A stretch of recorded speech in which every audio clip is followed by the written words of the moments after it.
Hey, good afternoon. We're here in Albany. I'm with my good friend Ali, my brother. Hello. And I thought it was time for you to meet Ali on video and let him talk a little bit about the work that we're doing. Lately, he's become a bit of a rock star, Ali, because women are all chasing him all around. And reporters are coming to interview him, and he's giving speeches at fundraisers. So I thought, why deprive you, who have been so generous with us? So I wanted him just to talk a little bit, as he's been doing, about the work we're doing, so you understand it and where your money is going and why it's important. So Ali, why don't you just talk a little bit? And I'll wave at you when it's time. Ali is not shy. I can tell you, we're creating a monster here. But go ahead. Okay. Well, first I want to say hello, everyone. I'm really, really willing to meet every single one of you because I wanted just to give a hug to every single one. I would wish to know who all of you guys that's been helping, supporting, and you're not just really helping. You are a lifesaver. Truly, I never thought that there will be like nice people in this world as nice as the army of good. And like we always says, me and the soccer boys and refugees families, that John came from heaven to save us. And the work we're doing is really, really great work. It's a very important work. To me, it's like part of my life, whatever I'm doing. I feel very comfortable about it. And I love when I see a family smiling or a kid is smiling, and this is why we're here for. We're in this world as a guest. There is no one living in this world forever. So when we leave this world, we want to be remembered with something good. We don't want to be remembered with something bad. And we want the next generation to talk about how good these people was doing.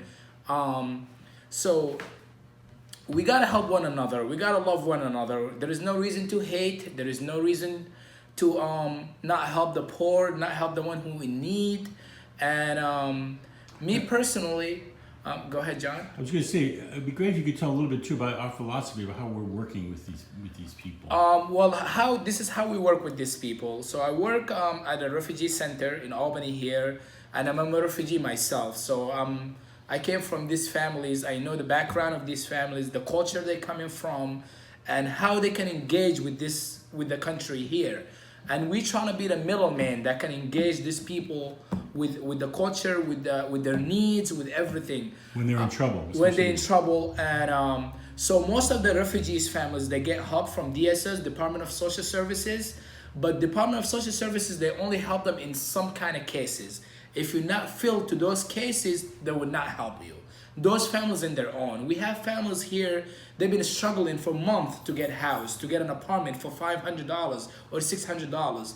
There is families that are going through a lot of things, like kids that never went to school in their life back home, and they come here at the age of 17 and they got to be enrolled in high school. This is the gap that going through these families, and the big difficulty they're facing. So the importance that of you guys helping by supporting these needs, because there is nobody else can help to support these needs, only DSS. But for, like I said, for some cases they can only help with these needs. So how we work, I see the families that most in need of things like urgent needs. They like in danger, like whether they're homeless, whether they need of clothes, whether they need of food, anything like that.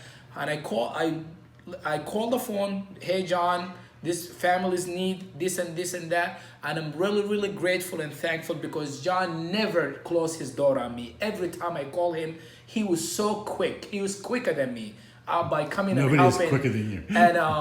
And actually with you guys' help, because if it wasn't for you, none of this would have been happening. So I'm really, really thankful and grateful for your support. And I wish to meet every single one of you in person, to thank you in person. And I wish if you guys could come and visit us too. I'm in Albany here all day long. I'd like to meet them running too. around in Albany. So I want to say one thing. about One of the things that Ali has taught me, and we're working together, is that we look to solve these problems, but also we're thoughtful about it. It's not forever. We help people get started. We help people get their lives back, and then we let them go. Yes. Because we don't have enough money, and there aren't enough of you as good as you are. Yes. So we're very thoughtful about who we're helping. Right here, we're in an apartment with Hawa. Hawa. Say hi, Hawa, to you. Say hi. And because of you, she's got this apartment, and she had no place to live. She was in a homeless shelter. And for we 2 months. actually got, I drove a U-Haul truck yesterday all over churches in Albany. We collected this furniture for Hawa, and we're gonna get the TV for Hawa. We're gonna get a cable hooked up for Hawa. And just like we did with Saad Alani, he's all set. He's very happy in his apartment, and now Hawa is very happy with her kids in her new apartment. And hopefully we can help. The next person is Umran Naso, and we have few more people coming. Like, we have a lot of family that in need of stuff, and some of them are very shy to speak or be in public. But hopefully we'll try our best we're trying to just make it clear to the whole world, like, about our job, what we're doing, our mission. We're not benefiting anything. We're not here. Me personally, I'm doing it for the sake of God, not of sake of families or any. I'm just doing something because I seen it good, interested, and I feel very comfortable doing it. And I wish everybody could feel the same way. If we help one another, if we help the poor people, the whole world will be in peace. And everybody will be happy. There is no need to be hating. There is no need for color or religion or whatever you're coming from. There is no need. All of that is nonsense. Just like we came to this world with nothing, we will leave with nothing. So when I meet God, hopefully when I, like, I don't want to say when I die and meet God, I just want to meet God with a happy face, and I want to meet God with a very, very strong shape that I was doing good. And he will be happy to see you.